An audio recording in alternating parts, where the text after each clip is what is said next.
Que a graça, a paz e o amor de Deus esteja conosco. Nesta noite, eu quero estender a minha gratidão a Deus pelas vidas de nossas mães, das mães de nossa igreja, das mães das crianças, das mulheres, dos adultos de nossa igreja, mas que não fazem parte do nosso arraial. A Deus o nosso louvor e a nossa adoração, porque Ele escolheu mulheres sábias para nos encaminhar nos seus caminhos. Uma das mais belas homenagens é a que se presta às mães no segundo domingo de maio. Mãe, quanta tinta já não foi usada para escrever essa palavra? Tudo começou com Anne Jarvis no dia 9 de maio de 1906. Essa moça perdera a mãe, a quem muito amava, e ao comemorar o primeiro aniversário da morte de sua mãe, Anne lhe prestou sentida homenagem. Entretanto, ela achou que todas as mães, vivas ou mortas, deveriam ser homenageadas. Assim, tomou a iniciativa de escrever uma carta ao governador de West Virginia, Estados Unidos, sugerindo que ele organizasse anualmente uma comemoração especial em homenagem às mães.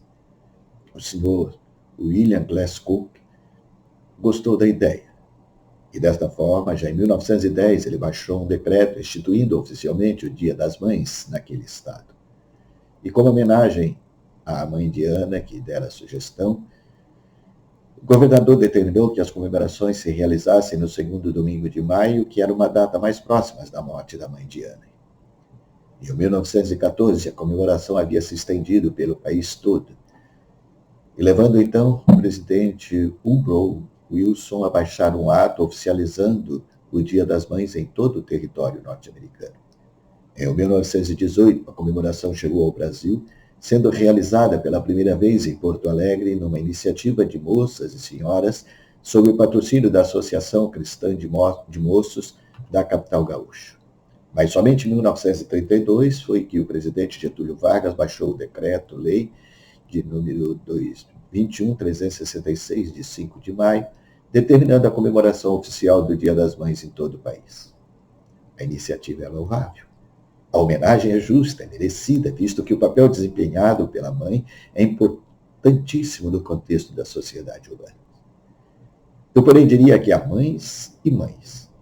Mães são aquelas que se preocupam com a transmissão da herança religiosa aos seus filhos. Mães são aquelas que educam a criança no caminho do Senhor, buscando na palavra eterna as diretrizes para uma vida plena e útil. Mães são aquelas que de manhã à noite alimentam seus filhos com o pão do céu, e para elas o reino de Deus e a sua justiça têm primazia. Mães são aquelas que, diante dos problemas da vida, dobram os joelhos para buscar a solução do céu. Mães são aquelas que, desprezando muitas vezes as delícias de um passeio ou de qualquer outro entretenimento, ficam junto com seus filhos para lhes amparar os passos neste mundo tão cheio de armadilhas. Mães são aquelas que se preocupam em viver de maneira simples e modesta, procurando dar um exemplo digno de imitação. São aquelas que, rejeitando os artificialismos tão em voga em nossos dias, se contentam com as graças da vida cristã. Enfim, mães são aquelas que, à semelhança de Joquebede e de Eunice, preparam seus filhos para esta vida e para a vida vindoura. Já as mães, com letras minúsculas, são aquelas que se relacionam com os filhos tão somente por elos meramente físicos e materiais, sem nenhuma conotação verdadeira de amor, de exemplo, de moralidade, de espiritualidade profundas. O mundo está cheio de mães assim, são mães artificiais, produtos de uma sociedade de consumo, de uma sociedade massificadora. O mundo está cansado de mães sem afeto, de mães sem carinho, sem o temor de Deus, sem nada. O mundo está cansado de mães que preferem a vida das superficialidades temporais e materiais, de mães que preferem o sabor dos frutos proibidos. O que diríamos da mãe ausente? É triste ver como muitas mães se afastam do lar, fugindo dos deveres domésticos e as responsabilidades para com os filhos.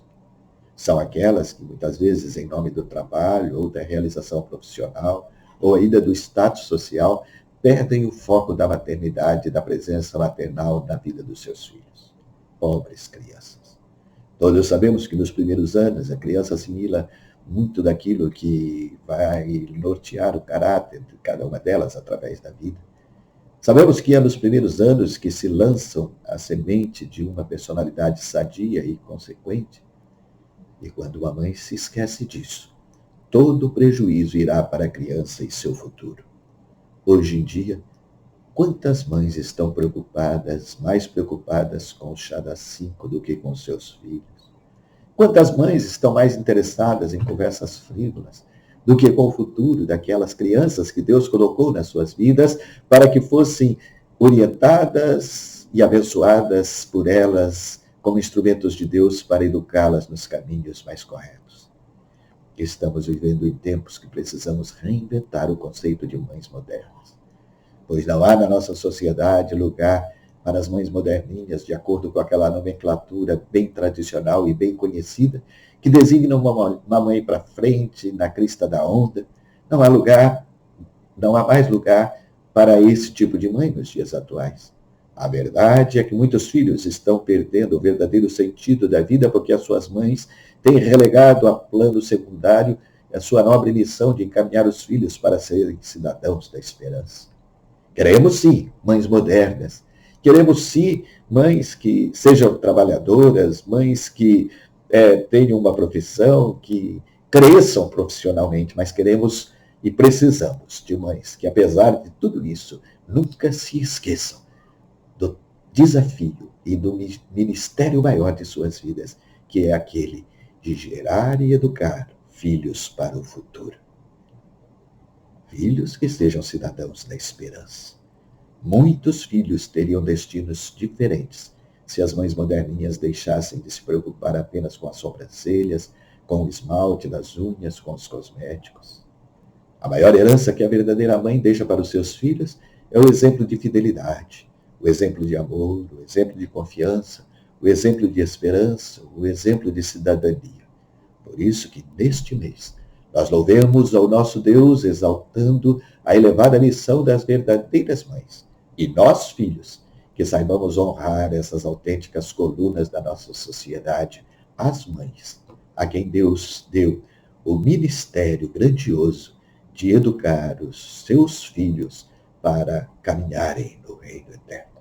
Que Deus abençoe as nossas mães, que Deus derrame bênçãos sobre as suas vidas e que Deus faça de cada uma delas um instrumento seu para abençoar vidas.